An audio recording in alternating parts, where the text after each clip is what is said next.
Today is options expiry week, so we'll be closing all of our trades that are expiring in April. One of them is FCX. So here is the story of our FCX play. In early March, we saw a very small area gap at 19.77. At that time, we saw the stock begin to fall, meaning that this area gap would be filled. So what we did was we determined whether this area gap had a level of support below it or whether it would bounce back. Either way, excuse me, the volatility of this stock was high enough to merit a calendar spread where we buy a very, very cheap spread and sell it back at a higher price. That was our goal. Now, we bought a put spread because we were more bearish on this stock than bullish, which allows us to pivot if the stock fell too much.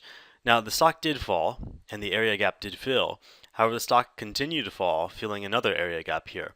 Luckily, the stock bounced back to a stability type of trend.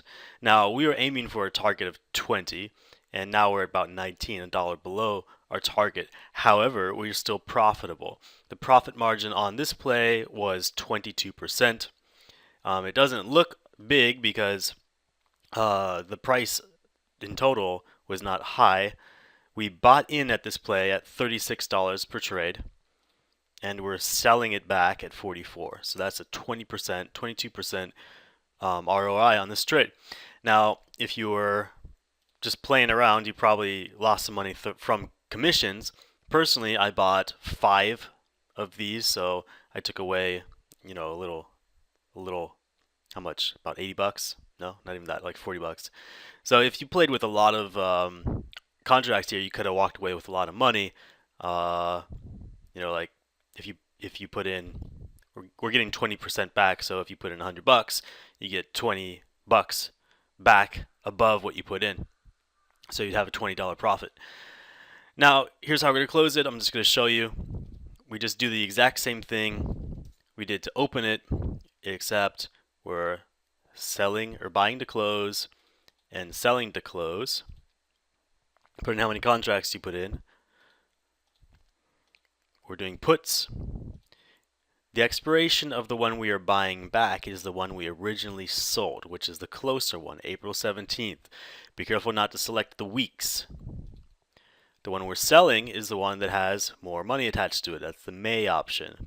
Don't select the weeks, it's May 15th. Set the strike prices at 20. And then there you go, 44 bucks right there. So set it at a net credit, put in 0.44, and that should be it. Got your money back. Now let's take a look at how that affected our overall ROI. Of course, because our overall ROI is really, really, really high, anything below 120 will bring our overall ROI down. In this case, it brought it down to 116%, which is still much better than you get from any hedge fund, from any index fund, from any mutual fund. Keep playing options. There's lots of money in this stuff.